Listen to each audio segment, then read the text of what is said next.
Rita Hayworth.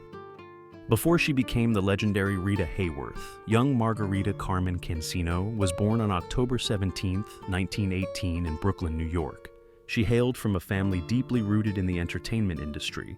Her father, Eduardo Cansino Sr., was a renowned Spanish dancer, and her mother, Volga Hayworth, had Irish and English heritage. From an early age, Margarita's destiny was intertwined with the world of dance.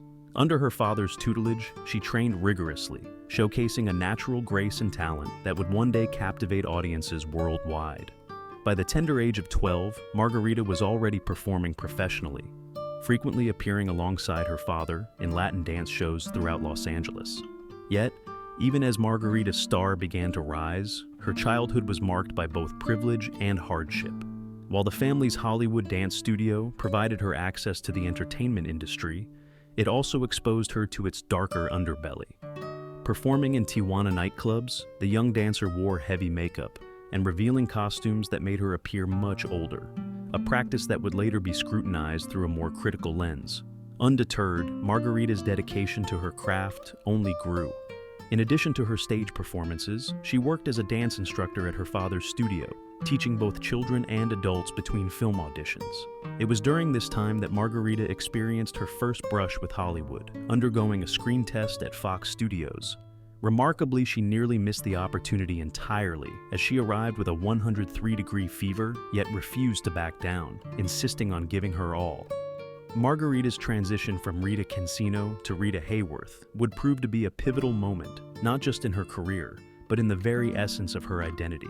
In 1935, she signed her first film contract with Fox Film Corporation, but it was under the watchful eye of Columbia Pictures head Harry Cohn that her transformation truly began.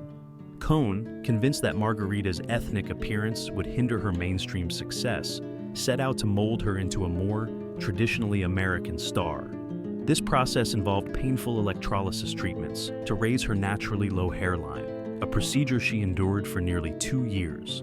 Her natural black hair was gradually lightened through a series of treatments until it reached the iconic auburn shade that would become her trademark.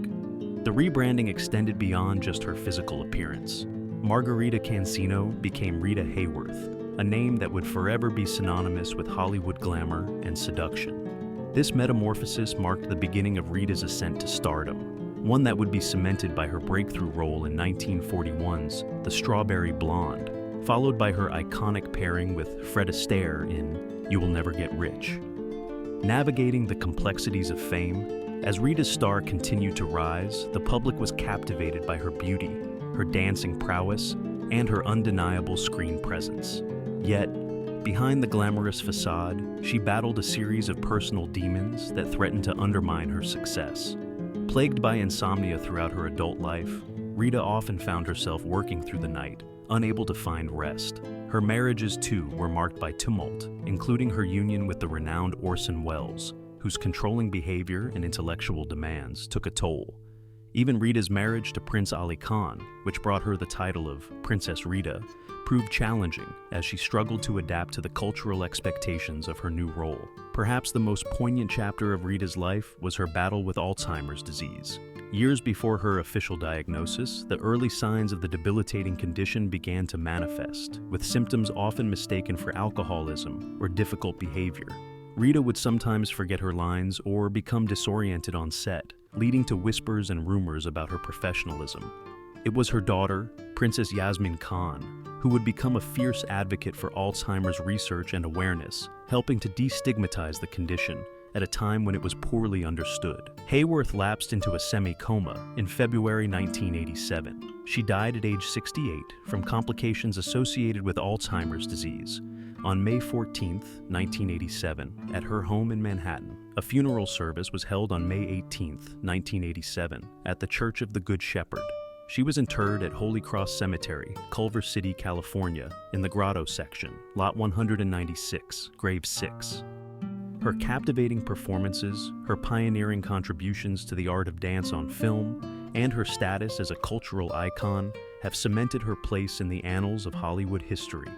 From literature to popular culture, Rita's image and legacy have continued to resonate. Stephen King's novella, Rita Hayworth and Shawshank Redemption, famously featured her poster as a key plot element, while the character of Jessica Rabbit in Who Framed Roger Rabbit was partially modeled on her alluring persona.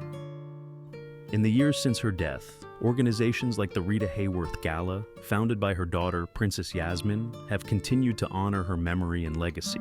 Through the gala's work, over $75 million has been raised for Alzheimer's research, transforming Rita's personal struggle into a lasting testament to her resilience and the power of her enduring spirit.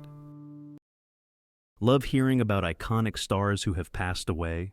Subscribe at Evergreen Token now for captivating mini bios of legendary late celebrities and breaking celebrity death shorts celebrating their remarkable lives.